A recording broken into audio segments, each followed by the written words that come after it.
देखिए, एक तरफ बीजेपी अपने नेताओं से मुलाकात कर रही है, एक तरफ बीजेपी 2024 के लिए अभी से अपनी तैयारियों में जुट चुकी है और साफ संदेश बीजेपी दे रही है कि हमारे पास सशक्त चेहरा है, हमारे पास प्रधानमंत्री नरेंद्र मोदी हैं, जिनके लीडरशिप में 2024 का चुनाव बीजेपी जीतेगी और इससे भी बड़े मार्जिन के साथ जीतेगी, यानी 303 सांसदों की संख्या को बढ़ाया जाएगा। वहीं दूसरी तरफ इंडिया अलायंस की बैठक होने जा रही है, लेकिन उससे पहले इंडिया अलायंस की जो दरारें हैं, जो इंडिया अलायंस के नेताओं में सिर्फ अव्वल की स्थिति है, वो साफ तौर पर खुलकर सामने आ रहा है, वो मीडिया के सामने आ रहा है। चाहे महाराष्ट्र से उद्धव ठाकरे हो, चाहे बंगाल से ममता बनर्जी हो, चाहे फिर बिहार से नीतीश कुमार हो और दिल्ली के सीएम अरविंद केजरीवाल हो, इन सभी की महत्वाकांक्षाएं, इन सभी के बयान अलग अलग हैं और ये बताते हुए काफी हैं कि इंडिया अलायंस की बैठक के बाद सीट शेयरिंग का फॉर्मूला निकालना, कौन किसके साथ चुनाव लड़ेगा, कौन किसके लिए कितनी सीटें छोड़ेगा, किसकी लीडरशिप में चुनाव लड़ा जाएगा, ये तय कर पाना इंडिया अलायंस के लिए बहुत मुश्किल होगा।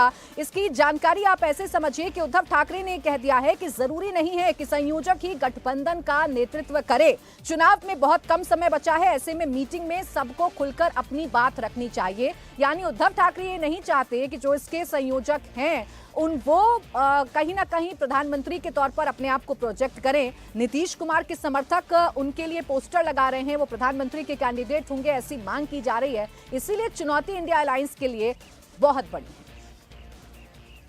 आज की बैठक में सलाह मशवरा होगी, विचार विमर्श होगा और जैसे मैंने कहा कि अब दिसंबर तो आधा चला गया, आने वाले साल में चुनाव तो होने जा रहे हैं अप्रैल और मई में, तो अब समय आया है कि सारे लोगों ने मिलकर जो बातें आज तक शायद बाकी रही है, जैसे कि मैंने कहा कि कोऑर्डिनेटर होता है, एक समन्वयक होता है, निमंत्रक कहते हैं, जरूरी नहीं कि वही चेहरा कल जाके नेतृत्व करेगा। जैसे जॉर्ज साहब थे, शरद यादव जी थे, वैसे कोई तो एक कोऑर्डिनेटर चाहिए, वो एक बात होगी। और सारे लोग जो आए हैं तो उनकी भी बातें